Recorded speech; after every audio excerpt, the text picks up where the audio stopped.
Well, got cut. Who's like, no more wheel.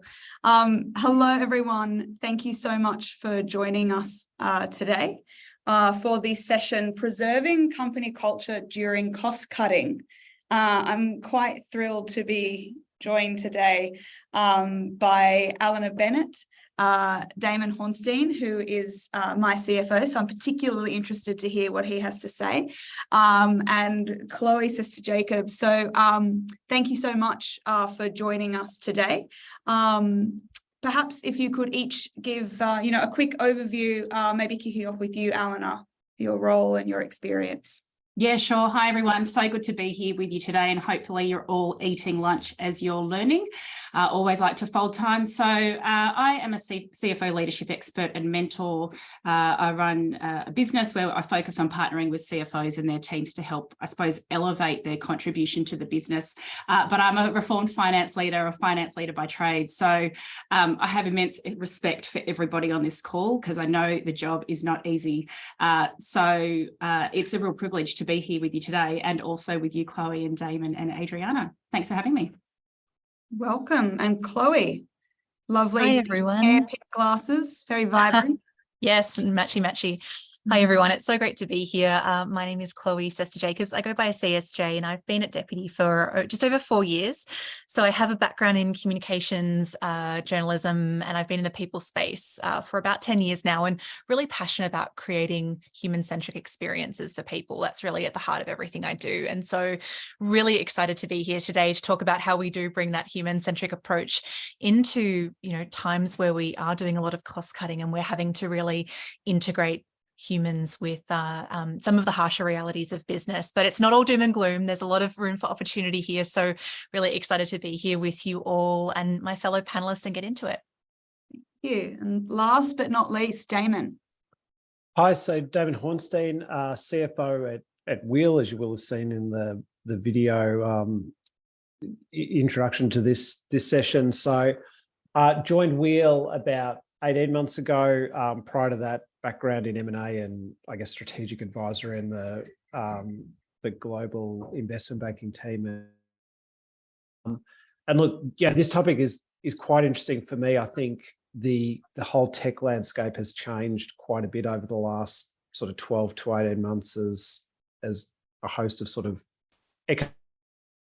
through the global economy and financial markets. So even in a little bit of time I've been involved in Wheel, seeing quite a bit of change on some of these topics. So looking forward to it.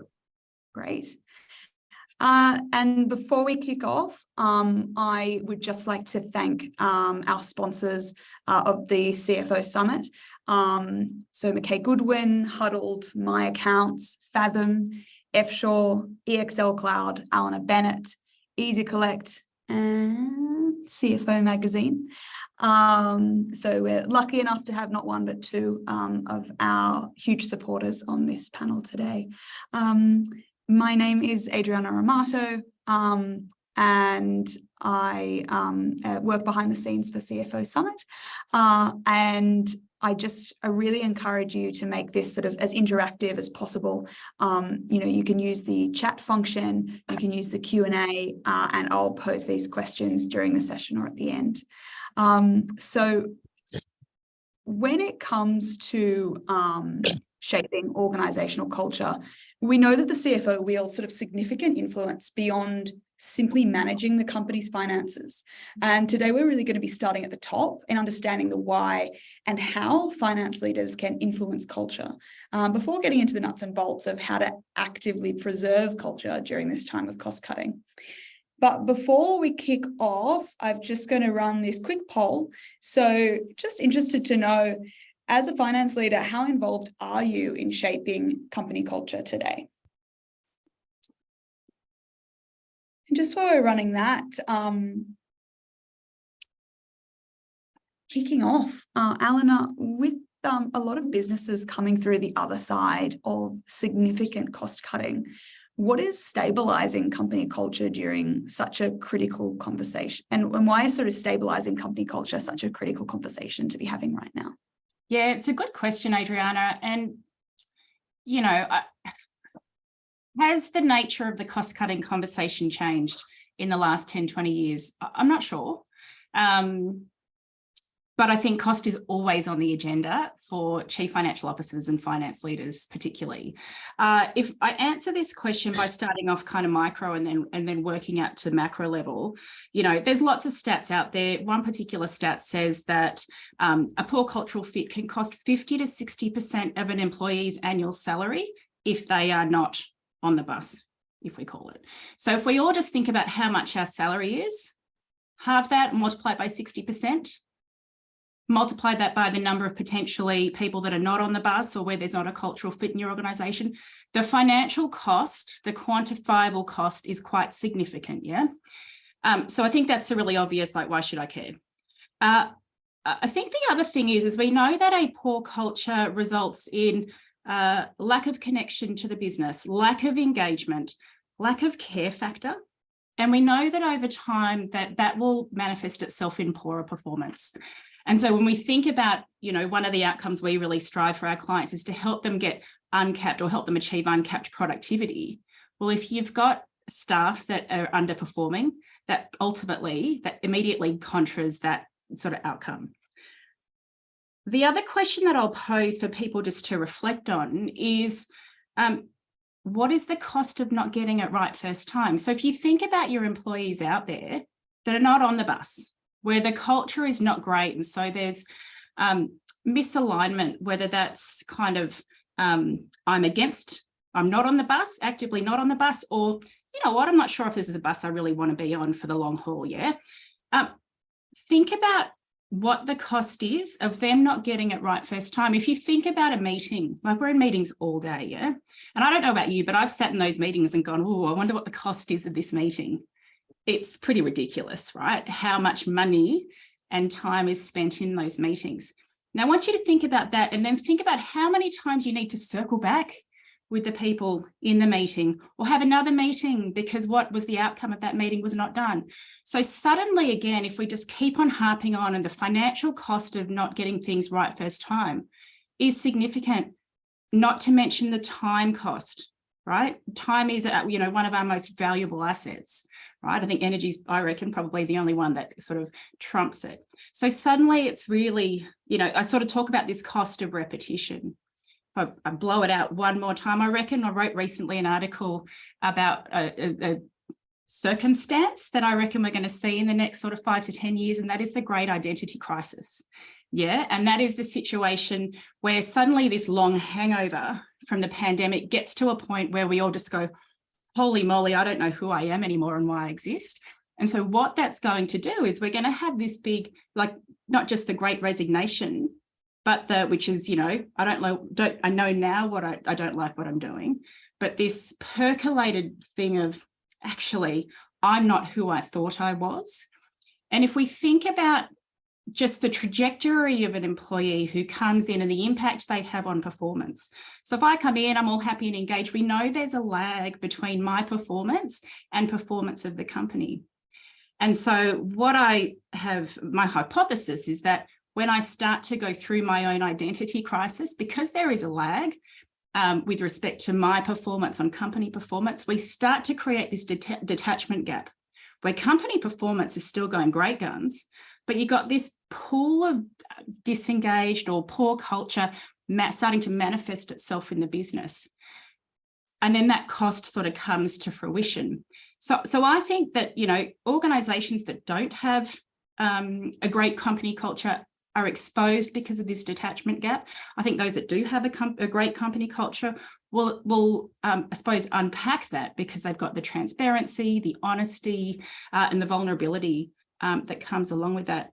And one final point, I know I'm kind of on a soapbox already, but CSJ, obviously this is your sort of human centricity, customer centricity. I reckon in that world that we are in, the world of customer centricity, our company's culture is the legacy we leave on the communities that we operate in, yeah? So our company's footprint on our communities will be our culture. And so I think the question that we get to ask ourselves at the moment and answer is, well, what is the legacy we want to leave? What is the legacy you want to leave on the communities that we operate in? Do we want that to be a positive culture, negative culture? or do we not care? And I think that's a choice that each of us on this call have an opportunity to actively choose and make. Some great points there, Alana. I think that maybe we should take it back to the sort of first principles and actually just firstly set the scene on, achieving good company culture can sometimes be perceived as, something as of a nebulous goal. Maybe you could describe a little about, what do we mean when we say good company culture? Do you want me to tackle that, or CSJ? Do you want maybe CSJ if you want to jump into that? Sure. Look, I think a theme that you will see with me is that language is really powerful, and it's really important to clearly articulate what we mean when we talk about company culture or a good company culture. Like what does that look like? And that really differs from organization to organization. It's probably a bit of a Venn diagram, right? And we've all got similar principles, but really that should be linked to our strategic goals. It should be linked to what we want to achieve as a business. And even, at my just over 4 years at Deputy, our culture has shifted. I think people also feel as though culture always stays the same, that it doesn't, and it can't. And so how are we talking to our people about not only what is our company culture, but how does that evolve? How might it change? And really keeping those streams of communication open is really important. And going back to that human centricity, it's bringing people along the journey. Leadership doesn't set company culture, right? We're all a part of it. It has to be top down, but it has to be bottom up as well. And we do have to continue to have those conversations with people. So that's really the starting point for me, is defining what your company culture is, defining what success means for you and your organization, and really contextualizing it like that. But then, we have countless tools that we can use to really set, I guess, those metrics around that. And, the first ones that come to mind are tools like Culture Amp and like Lattice that you can use to measure, employee sentiment, have your engagement surveys, have your pulse surveys. And really the key here is, and we'll talk about this a little later when we talk more about the relationship between the people team and the CFO and that side of the business. But it's really important to tie it to business goals, right? That's why we're all here. It might be nice to have all the perks in the world, but at the end of the day, if that's not really moving us to where we need to go as an organization, and if that's not what's driving business outcomes, then those costs really aren't worth it. So I think utilizing tools like Culture Amp, tools like Lattice, and really providing a baseline and then measuring what success looks like, I think is a really important place to start.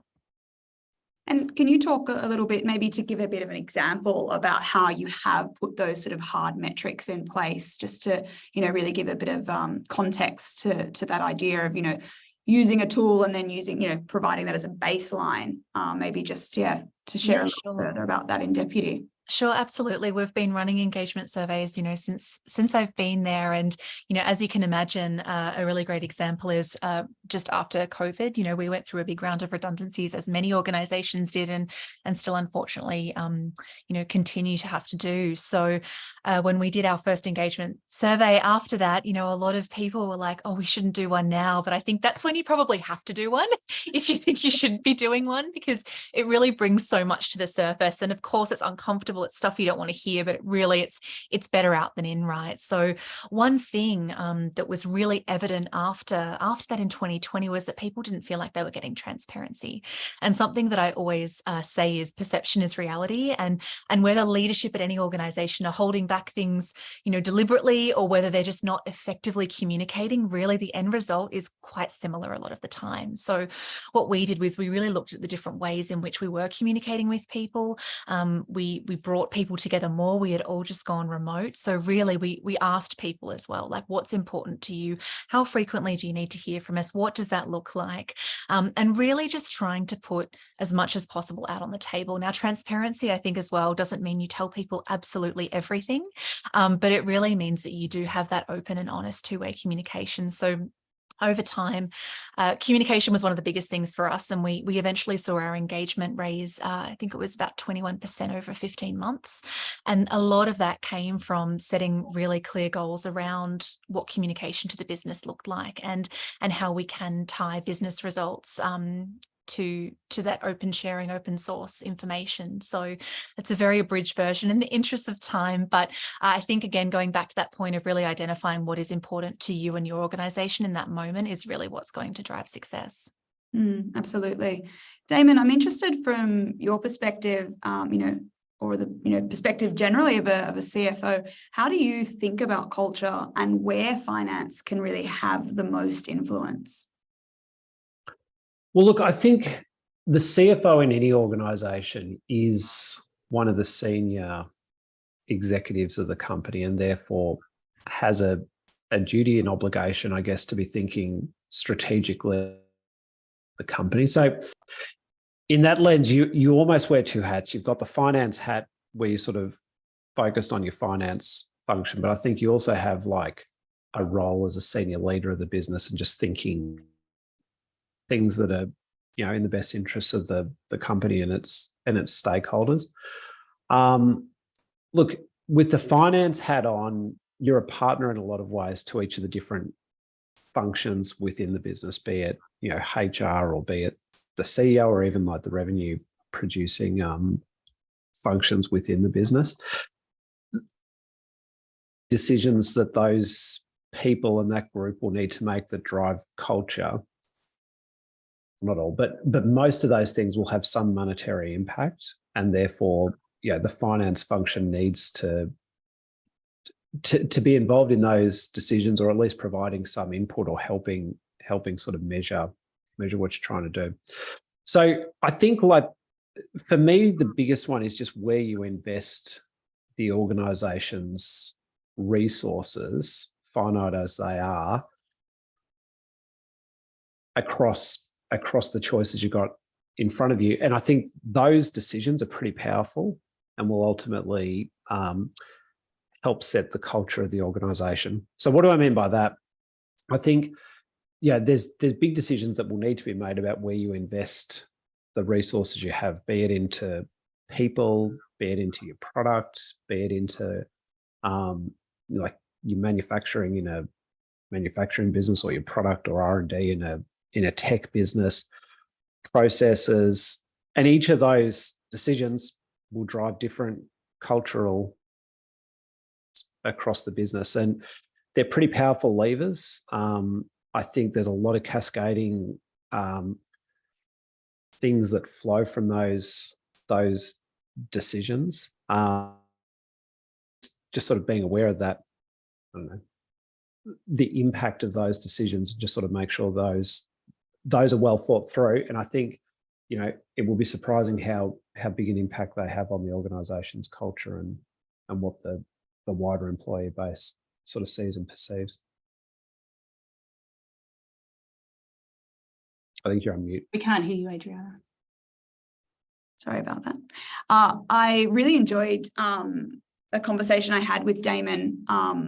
It was a few weeks back, actually. We were talking about this session, and he very succinctly put that, there are three parts to a culture, to a company culture. There's money, there's people, and there's the work. And unfortunately, in this time of cost cutting, we just, number one is, throwing money at something. Unfortunately, or people is just not an option. So you really need to focus on the two and the three. So you really have to focus on the people. You really have to focus on the work. And he was talking about, with his team, with Chloe,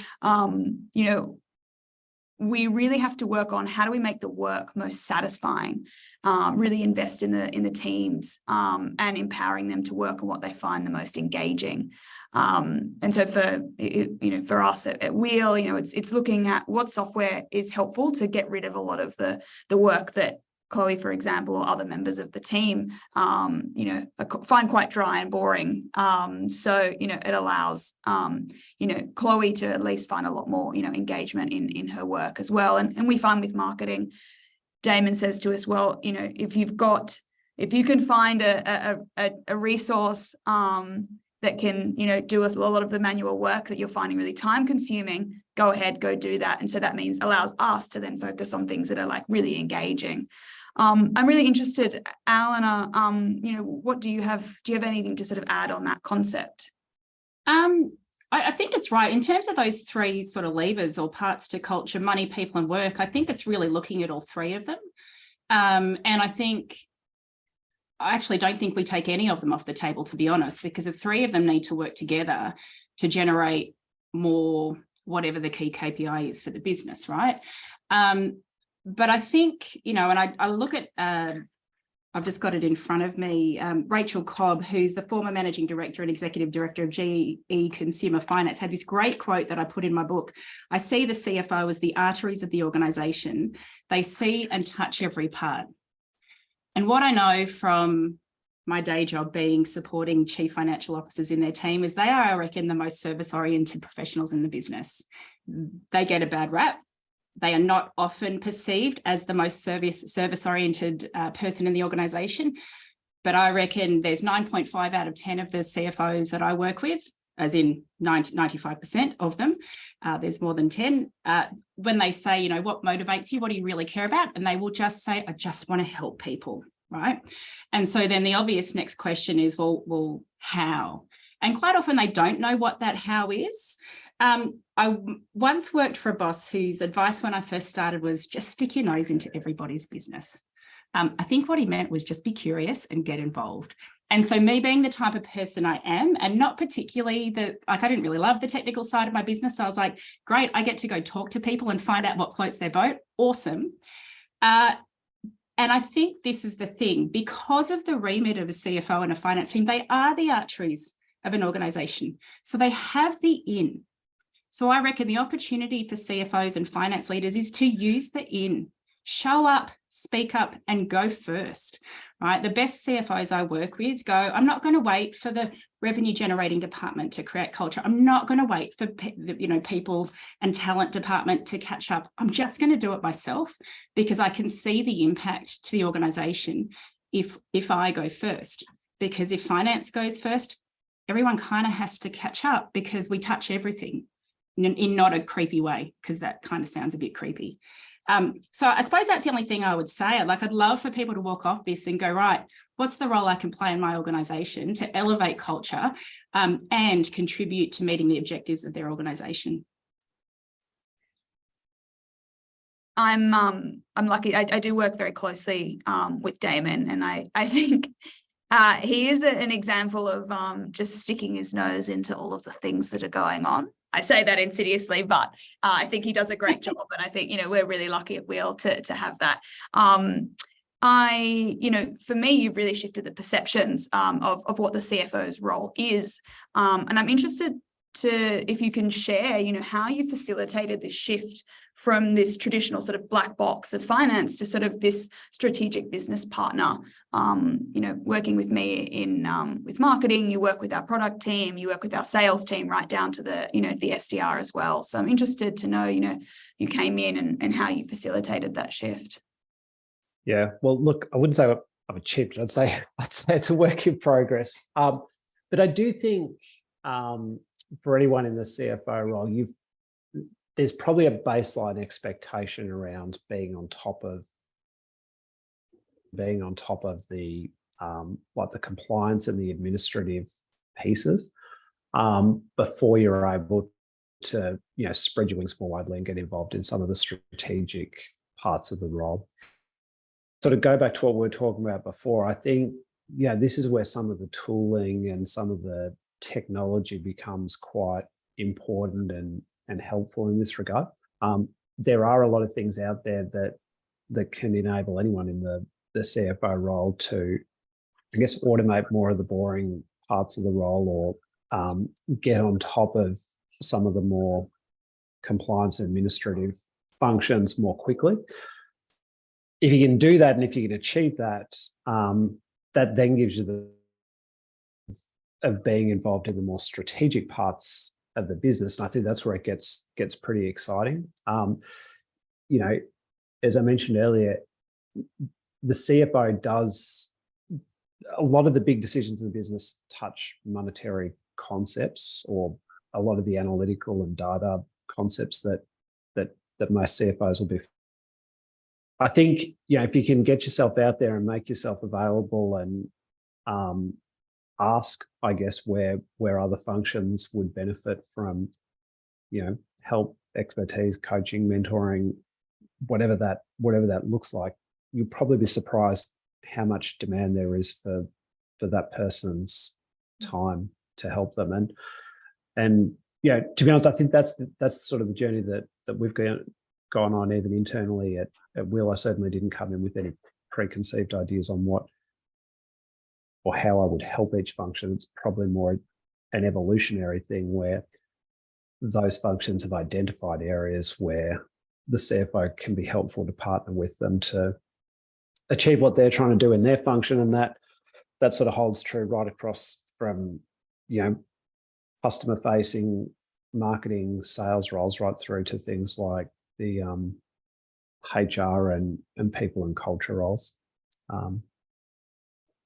I guess to give a really practical example of how the CFO can really assist in marketing, kind of think that we're, a bit chatty, we've got an idea, make things, make a bit of noise.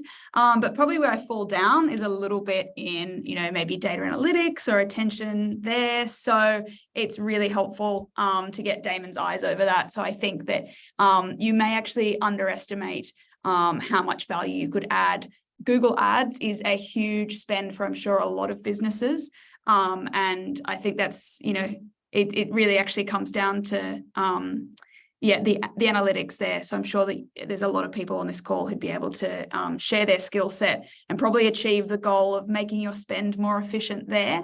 So I highly recommend, reaching out to your marketer. You'd be surprised. They'd probably be pretty happy with your assistance there. CSJ, we've really been privileged often to have Deputy CFO Emma on this summit and a few other masterclasses.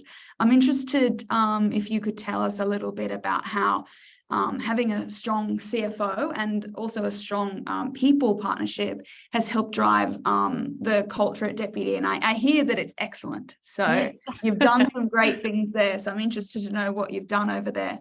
Yeah, Emma is incredible. And I think one of the best things about Emma is that she sees herself as someone who, has a huge role to play in terms of business transformation. And I think we hear, mentioning before about CFOs being in a bit of a black box, they get a bit of a bad rep. And, hey, I've been guilty at times over the years of being like, oh my gosh, like they're here to, watch the dollar and that's it. But it's a very closed-minded approach, right? So I think that it's just so critical for organizations to remember that we might be on different teams, and at times it might seem like we are, we might have kind of different priorities or goals, but we really don't. We are all on the same team and we're all going in the same direction, right? Someone I work with used a really great metaphor. It's like, no, we're not on different teams competing for the same, league. We're on the same team, trying to win, essentially. So I think it's really important to see that CFO role as a true partner, as someone who is able to be a really effective storyteller. And that's something that Emma was really able to do. I think a lot of the time we think about cost cutting as this really scary concept, right? Because a lot of the time it happens when things like redundancies happen, or when they're about to happen, or they might be on the horizon. But really, as Eleanor articulated earlier, something like meetings. I am someone who also sits on a meeting and I'm like, how expensive is this meeting that could have been an email or a Slack, right? So that is an example of cost cutting, right? Getting strategic about how you communicate. That is an example of cost cutting that doesn't have to be scary. So I think being able to really think about cost cutting in a outside of the box way is really important here. And again, going back to that partnership with the CFO role, I can't stress enough storytelling and relating it back to the business and what we're trying to achieve. I am someone that, numbers isn't a natural strength of mine. I'm not someone that necessarily gets them as easier. So it is important to be able to partner with someone who can explain it in a way that is relatable and that isn't just for those people that sort of get it instantly. So I think really partnering with your CFO or your finance team or whoever it is and understanding what their objectives are and how the objectives tie together is just so important for success. And that's been something that we've been able to do with Emma since she's begun. And it's just been really, really great and on an upward trajectory. I'm sure, Damon, this is something that, is resonating with you. I know that fortnightly, Damon goes through, the metrics and transparency, particularly around financials, is a really important value at Wheel. So I'd love Damon to share perhaps a little more about, how we approach it at Wheel, what you do share, and what were the benefits of taking that approach. Yep. Well, look, I think this picks up on the earlier point just around like where you invest the organization's resources. So even like time spent bringing the team along for the journey, educating the team on financial metrics, storytelling for the wider company is an investment of time, but it's a pretty powerful investment of time, and it's something that can deliver pretty outsized. It helps get so many people across the company aligned to the journey and the mission of what you're trying to do. So, look, I think, our general principle has been, trying to bring as much process and thinking and metrics as possible.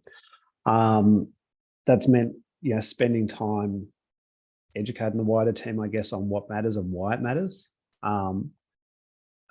It's involved putting together updates, I guess, for the wider company so that people can both understand what we're targeting, how we're going to target, and why we are or aren't hitting those targets and what it means for the wider company. So I think, you do end up with more collective accountability for where it's at and what it's achieving. It's kind of an ongoing thing. I think some people get confused with this concept that if you're going to do that, you have to show every metric and every little bit of detail on financials with everyone in the company. That's not what this is about. People tie themselves to that. This is more about figuring out which financial metrics are relevant and important for the wider company to understand, and even that process of simplifying it down to the 2 or 3, 4 things that matter is, can take some time to get right, and it'll be different for each organization. But if you can get it sort of streamlined, simplified back to something quite simple in that regards, I think it's great because people understand the decisions that are being made. People can contextualize decisions. People can contextualize, even some of the more strategic initiatives. And, if it comes to it, cost cutting or redundancies, there's a lot more understanding of why those initiatives are being taken if people have sort of been along for the journey and understand the why. I really agree. I think that giving that context will really help your other leaders within the business. They may come to you with very sort of passionate ideas about initiatives they want to run. And rather than just sort of being an internal policeman, you're also empowering people to really evaluate, why do they want to do this? What do they think they're going to get out of it? How do they see this impacting the metrics? So despite sometimes me just wanting to do a fun campaign, the thorough questions from Damon actually helped me come to a conclusion. And I think that you're kind of empowering those teams. And I like the phrase that Damon used there, that sort of collective accountability. It's not, metrics aren't owned by the CFO. We all own it. We're all responsible for what we're achieving or what we're missing. So I think that's a great point. We are getting closer to the end of the session. So just a reminder, I have seen some great questions coming in and we'll go that to a second. But CSJ, if costs do need to be cut, where shouldn't we see these cuts happen? Look, I'm kind of banging the same drum, but I think you need to work out what's important to your people, right? I think it's very easy for me to say, don't take Friday drinks away. But the reality is that if you're not seeing high attendance of people coming to the office, and if that's not what really matters to them, then we shouldn't just assume, right? So I think we can all say what we think matters to our people, but we really need to look at what that looks like in every organization. So I'm also not just a proponent of doing a survey every single time you want to find something out, but talk to your people, use your managers, do things like that to really get a sense of what's going on the ground and what matters. And if you do have tools like, if you use a subscription like Calm or Headspace, like check out your utilization. Are lots of your people using it? If you've got low adoption, then maybe that is a way to be able to effectively cut some costs there in a way that isn't too negatively impactful. However, really, it depends on what your people are saying and what they want. So sorry, that's a really vague, it's a non-committal answer, but I think, again, human-centric experience, like what matters to them is really what's important. Your people. Yes. Alan, I guess it's all good and like all well-intentioned if you're saying, okay, I know what's important to my team, I want to run this. But any suggestions on perhaps how a CFO could champion some of these initiatives if they do have a CEO which is not along the same vein? So yeah, any thoughts about how you might be able to champion employee initiatives? Yeah, it's a great point, because I think what's really clear, or at least what I've seen, is the success of a CFO. There's actually a relationship between that success and their relationship with the CEO. Yeah. And so I do speak to a lot of CFOs who don't have great relationships with their CEO. There might be conflict. They might simply be colleagues and sort of the right hand is not them, and so they feel a little bit dejected. Then we get into this weird situation where a CFO might be like a companion or even a confidant to the CEO, but the CEO still doesn't take any of their advice or do anything with the insight that the CFO has to bring. So they really get into that dreaded friend zone, right? And so what we're really looking for is to create a relationship where the CEO and the CFO are counterparts. They're peers, they're partners in crime, yeah? And so if you want to play in that partner space, as I said before, you got to go first. And the way we do that is we talk about, how do we make sure that you show up and demonstrate respectful empathy with not only your CEO, but with all your stakeholders around you. But knowing that your CEO can be a great enabler or detractor of any of these great initiatives that we've spoken about or ideas that we've spoken about today, start there, because it's only when you've got that demonstrated respectful empathy, when you have a license to be provocative, right? Where they will come to you and be challenged by you and actually say, oh, that's a good idea. How do we do it? Or, oh, I wasn't sure. I was not really sure if I'm on the same page, but Damon, can you just bounce that off with me for a little bit and just educate me? It's that willingness to reach out to you. And they will only do that if you have got, if you have gone first, taken the time to go, what do they really care about? Really leaning into that skill of empathy, but also making sure that you show up and have the presence of a CFO that your CEO can be proud of. Yeah, you're not going to be a counterpart with someone that you kind of go, they're a bit rubbish, or they're not really the kind of person that I see on par with me.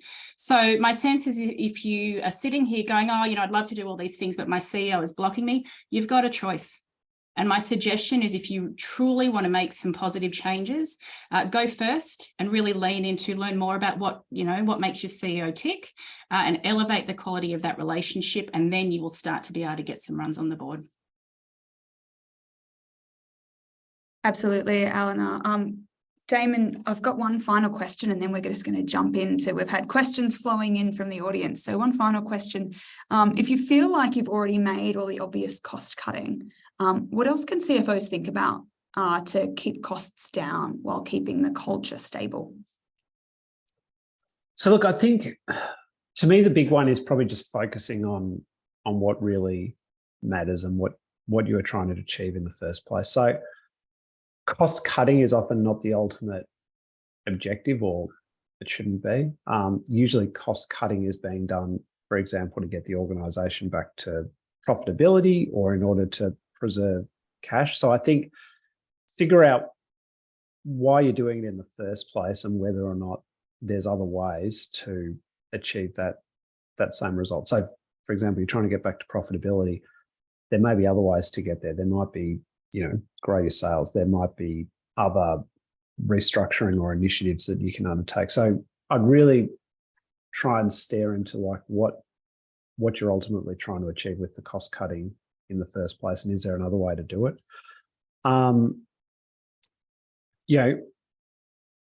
Looking at ways you can make the existing team more productive, I think, is a big one. So Are there tools? Are there resources? Are there human things that can be done to make the existing team more happy, productive, get more out of their day when they come into work? And that, not all those things cost money. Sometimes removing like friction to people getting their jobs done. Maybe there's too many meetings for that person and they're getting held back in that regard. Or maybe there's tools or subscription paying for, you just need to set up or enable access for that person. Things of that nature.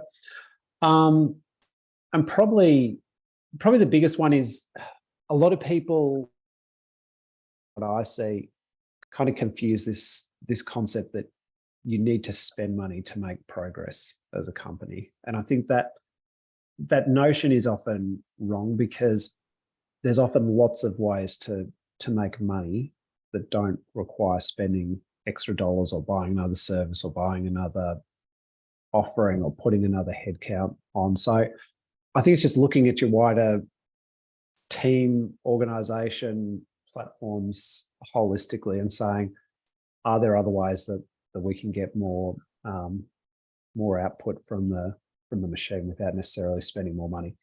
There's no like catch-all that'll work. Business is unique. It's got its own set of problems, challenges, opportunities. So I wouldn't, at best, there's one size fits all here, but it's probably more as a general concept, just sort of taking that mindset to the problem and seeing what comes out of it.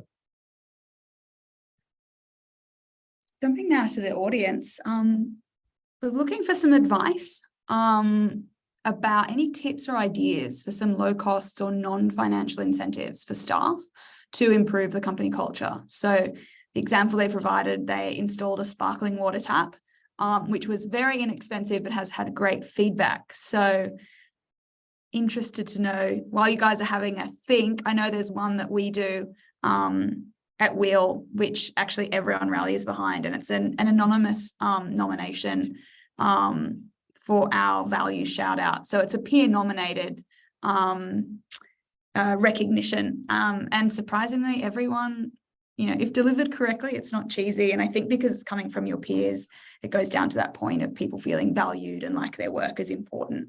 So that's just one to kick us off, but eager to hear if Alan, our CSJ, or Damon, you've seen anything else. I think this goes to what CSJ was saying earlier. So maybe CSJ, do you want to have a go? Oh, thank you. I was just, it's funny, like things kind of have come and gone, right? And I think that it really depends on what people need. But for us at the moment, flexibility is the biggest thing I think that really matters to people, right? If I'm going to generalize, and we, we're remote first, we have offices in our main locations, but people can come in when they like. People don't come in, really giving them that kind of flexibility, because that then empowers people to get work done in their own way. And that's been really, really valuable. And I think not forcing people back for the sake of it, right? Sometimes we have team days where people come into the office and there are actual, there's meaning behind it. But I think really just empowering people to do work on their terms as much as possible, of course, has been really, really powerful and has really driven engagement. And one more thing I will say, connecting to what Damon was talking about in regards to things that don't cost, is really considering whether your people have a connection, their work has a connection to their sense of purpose and what the organization is doing. I think it can be forgotten, but we all know what it's like when we have a really high sense of purpose and agency in our work. And if that is something that everyone can really tie back to what the wider organization is doing, that does so much for engagement. And that really motivates people to keep working, even when times are tough, even when they might not have as many, benefits in terms of, perks, I should say, on the table. So really making sure that your people are connected to their purpose is something I recommend working on. Absolutely. An interesting follow-on from that, just in reference to your comment about flexibility and working from home. So I believe a lot of people have very different views on how they feel, how comfortable they feel with members of their team working from home. So we've actually had a question about, the impact, of COVID making working from home kind of the norm. But how do we measure performance? And how can we kind of put a metric over this idea of working from home compared to working in the office? And how can we get comfortable with that? Anyone fancy tackling that one? So I think it comes down to how you're measuring performance. And I think if what I find is that businesses that struggle are because they're not very good at measuring performance. They focus on process and not outcomes. And yes, it is harder to see what somebody is doing when they're at home. But I think if you have the right measures of performance in place, and if you have an outcomes focused culture and mindset, then I actually think there's no difference in terms of measuring performance. So yeah, there's probably a bit of extra setup and a little bit of pain that, the additional thinking that you need to go through. But if you operate in a trusted workforce, then I think it's absolutely possible. If the problem is you don't have a trusted workforce, well, then that's a whole different conversation altogether. But what I find is if you've got the right objectives and KPIs or measures of performance, not process in place, then I don't think it's an issue. Absolutely. We've had a few suggestions come through just for some zero cost cultural initiatives. This may resonate with your company. So, but we've got offering salary sacrifice, novated leases, allowing the purchase of extra annual leave, and also offering a sabbatical policy. So some of those might, kickstart your discussions with your company to see, as the panelists have said, seeing really what's valued by your employees. We've probably got time for just one final question. So many. We've touched on this a little bit, but I'd really love to just dive in just further this idea of, how can you drive that accountability across the business and move away this concept that, numbers is finance as numbers, and how do we get the business taking ownership and driving outcomes? Alan, I see you nodding your head, so I'd love if you wanted to jump in. All right, so the classic process that this comes up is budget, right? And so you see the CFO or their finance team going in every month and going, oh, this is the performance against budget or forecast. And then the classic one back is, well, I don't really care because their finances numbers, not mine, right? So it's not something you can fix overnight. But this is all about how we partner with the business. How do we genuinely engage with them and learn about what they care about, and how do you structure the budgeting process if we use that as sort of the classic case study? Are you doing just top down, or are you doing bottoms up approach, or are you trying to do both? And then in that awful period in the middle where you're like, I'm stuck between a rock and a hard place because I've got to try to get the top number and the business is asking for something different. So this is where we do need to lean into our relationships across the business, where our job to improve the financial literacy of our business counterparts is really important. So you can be talking the same language. CSJ, I totally agree with your earliest comment around language is so powerful. If you can start to co-create what that language is and agree on, the numbers, my sense is or what I quite often see is finance is focused on this number, business cares about this number. Come to a common ground. But again, this doesn't happen overnight. It is actually an iterative process that involves an investment into the relationship and creating that, I suppose, common understanding. We call it financial translation, which encompasses empathy, stakeholder engagement, relationships, all of those things. And when you have that common ground, then you are just talking about the numbers. And in fact, you're not talking about finance, like financial numbers at all.